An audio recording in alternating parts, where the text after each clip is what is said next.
Ever feel like you want your landscape photos to, I don't know, just pop a little more? To really stand out from the crowd? Well, today, we're diving into how a simple shift in perspective can completely transform your images, taking them from good to, well, truly unforgettable. You know that feeling, right? You go to some incredible, famous spot, you take a photo that you think is amazing, but then you get home, look it up online, and realize, oh, it looks pretty much exactly like thousands of other photos. It's such a common thing, but today, we're gonna fix it. Okay, so check this out. This is Jordan Pond. It's a classic spot, photographed a million times. But this image, it feels different, doesn't it? It feels fresh. Instead of that same old wide shot, the photographer got down low, really low, and put these wildflowers right in the foreground. That one simple choice changes the entire feel of the photo, creating this intimate view that just pulls you into the scene. It's a whole new way of looking at it. And that right there leads us perfectly into the core technique we're going to break down today. It's called the Behind Vegetation technique. And trust me, it's a wonderfully simple trick that has a surprisingly powerful impact on your final photo. So what are we actually talking about here? It's super simple, really. It's the act of framing your main subject through some plants in the foreground. Could be flowers, leaves, tall grass, whatever. What this does is it instantly creates these natural layers and a sense of depth that draws the viewer right into the picture. And it works beautifully for huge landscapes and even for portraits. And you can do this like right now, in 4 easy steps. First, figure out what your main subject is.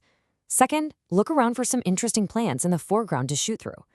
Third, and this is the absolute key, get low and get close to that vegetation. Finally, just play around with your focus. You could focus on the foreground to show off the texture, or you could focus on the background to create this dreamy layered look. Just experiment, see what you like. Okay, so this isn't just some nifty little trick, right? It's way more than that. It's really a doorway into thinking like a professional photographer. It's all about learning to see the world a little bit differently, which is a mindset that the masters have totally perfected. And here's the thing that's so important to get. The absolute best photographers, they aren't just visiting beautiful places. I mean, yes, they share a deep passion for nature, of course, but what really sets them apart is that they are constantly searching for new ways to see and interpret the world around them. And that's a skill any of us can learn. So, to really see what this looks like in the real world, let's take a peek at a few modern landscape photographers who are just masters at finding their own unique perspective. Their work is going to blow you away. It's so inspiring. All right, first up, we've got Sean Bagshaw.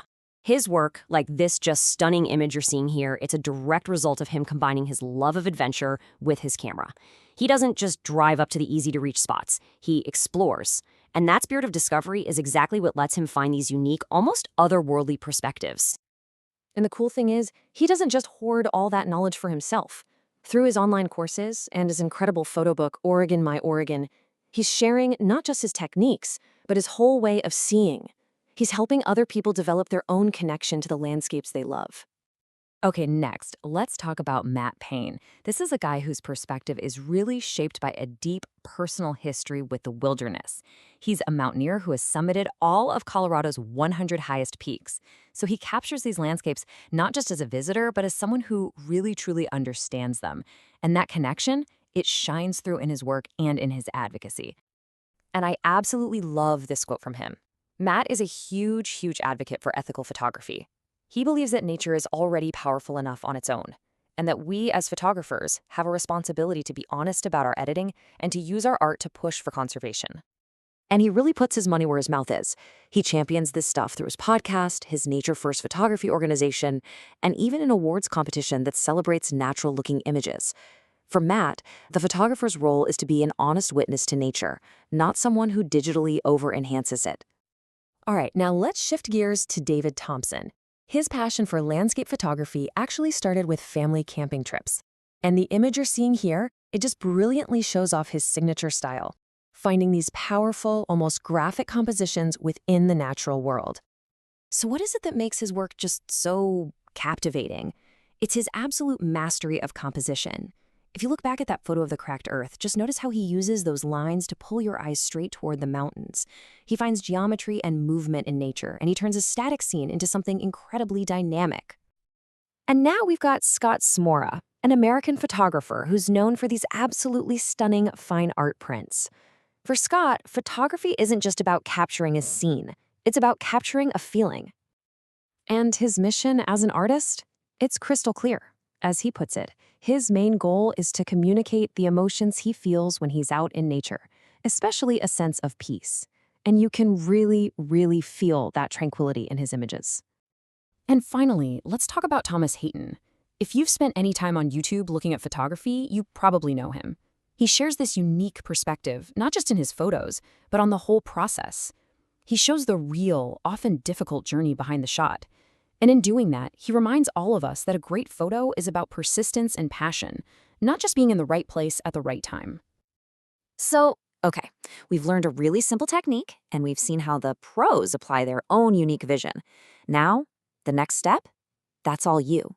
It is time to go out and find your own view. And just remember, finding a powerful perspective isn't only for these huge, epic, grand scenes. It can be found just as effectively in the small, intimate details right there at your feet. Both of these images are incredibly powerful, and it's because the photographer found a unique way to see the world. When it all comes down to it, this is the one thing I really want you to take away from all this. It's not about having the fanciest camera or traveling to the most exotic places. A great photograph comes from your unique perspective. It comes from how you choose to see. So, what does this mean for you? Next time you're out with your camera, I want to challenge you. Look past the obvious shot. Get down low, look through things, explore a little bit. What new perspective is just sitting there, waiting for you to discover it? Thanks for watching, and happy shooting.